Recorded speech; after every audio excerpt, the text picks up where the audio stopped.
Night Watch is yet another game by Puppet Combo, which you have been requesting for a while. It acts like a prequel to one of their games and sheds more light on the killer. Jim, a park ranger, takes on a watchtower duties for the first time when he witnesses strange occurrences that he dismisses as insignificant.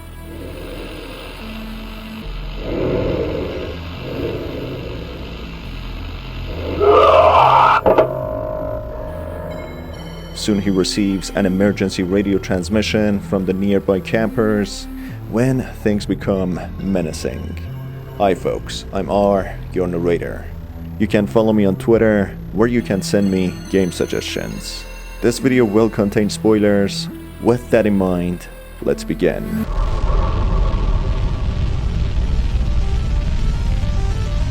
Jim, the park ranger, is on a tower watch duty, observing the surroundings for any possible fire incidents or anyone missing or needing his help. Shortly after, he receives a radio transmission on the department emergency line, with only incoherent breathing sounds being heard.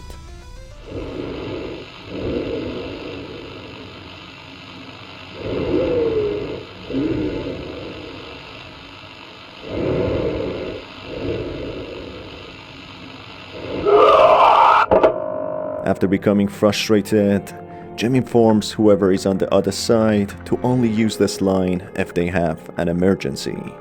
The breathing sounds then quickly change into unsettling screaming, bringing the transmission to an end. Jim dismisses this encounter as a prank call and gets back onto his duty.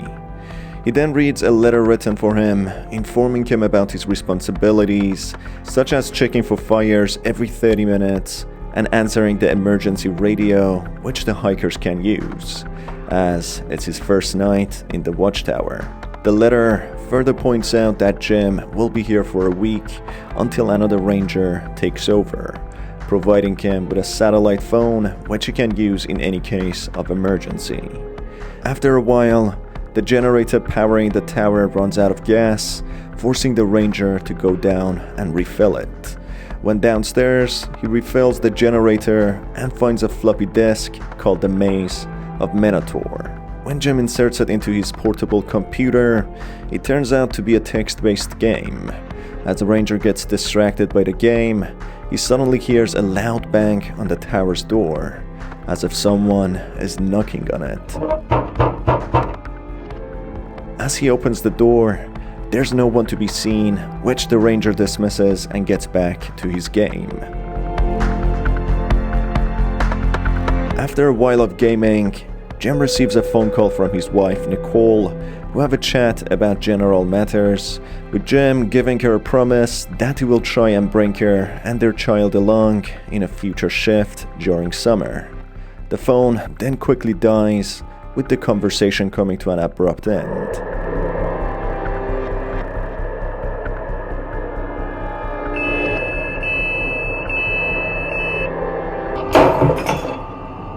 Not much later, a rock is thrown at a tower's window, breaking it.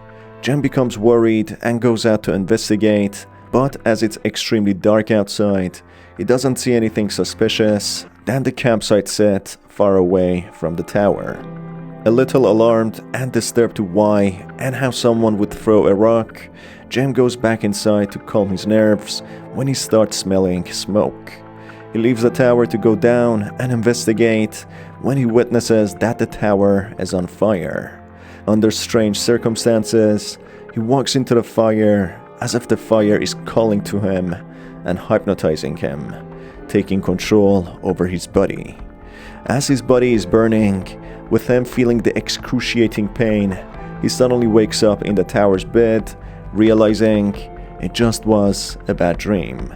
As soon as he gets up, he gets a weather alert on the portable computer about a flash flood causing potential threat to campers.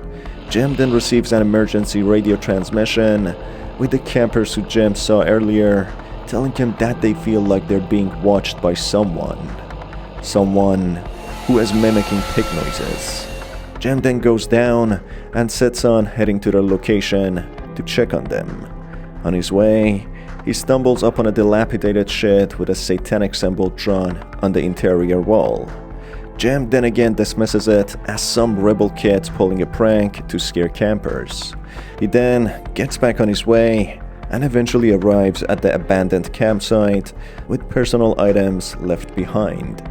Puzzled to what had happened here, he opens the tents one by one when he sees blood splattered on one of the sleeping bags inside one of the tents. Concerned that this might be something serious this time, and not just a prank as he previously liked to dismiss many red flags, he sets on exploring the site. Just as he's about to explore, he hears shouts for help coming from one of the campers. He frantically runs after the screams for help when suddenly he gets attacked by a large individual from behind and gets knocked out.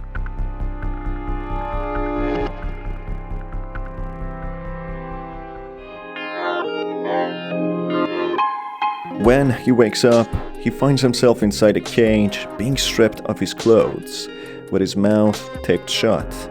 In horror, he witnesses an individual wearing a white mask and protective white clothes, wielding a power drill, walking around relentlessly and observing him. Being terrified to his bones, Jem tries with all his might to plead with this psychopathic individual and beg for his life. This individual mumbles some unintelligible sounds and proceeds to mercilessly kill Jem with the power drill.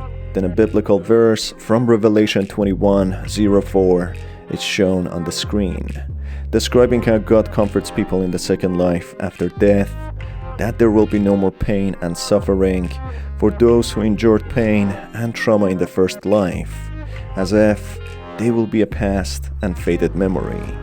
The computer alert about the flash flood indicated that the story took place in 1978. This correlates with the missing cases of 12 campers from 1978 to 1985 in Pocono Mountains, which took place in the Power Drill Massacre story. And in fact, the maniac who kidnapped Jem, wielding a power drill, is the same killer in Power Drill Massacre, who terrorized Megan Brook in 1987. I have already made a video going over its story, which you can watch by hitting the card above to understand this character much better. The driller killer, or the power drill killer, is confirmed by the developer to have a child mentality, hence why he struggles with speaking and decorates his room with child drawings. When he chases his victims or performs some sort of stalking, he mimics pig squeals and uses a power drill as his favorite tool for killing. The final biblical verse sheds more light to why he might commit these murders.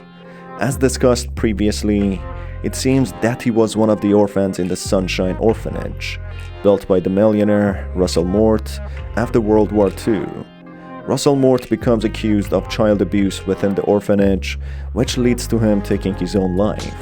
Therefore, it's very likely that he was one of the abused orphans who grows up sustaining severe mental health issues, causing pain and suffering on others, while thinking he is in fact having mercy on them. There have been real-life cases of serial killers who went through the same trauma and committed horrendous murders, explaining that they wished they were killed after they got abused. Therefore, according to the biblical verse, the driller killer might in his own right and mind believe that he is relieving his victims of the first life pain and suffering by killing them and releasing them from this world so they can have a better life after death. It's possibly the thing he wished he would have, to join God and forget about his past trauma so there won't be any more death, sorrow, pain, and suffering.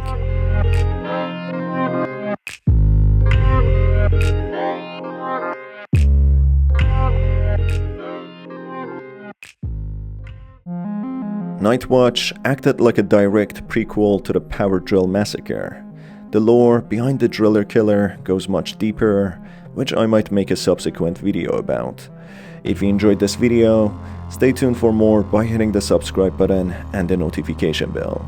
You can also follow me on Twitter, where you can send me game suggestions. It's been your host R. Till the next video, have a fantastic day.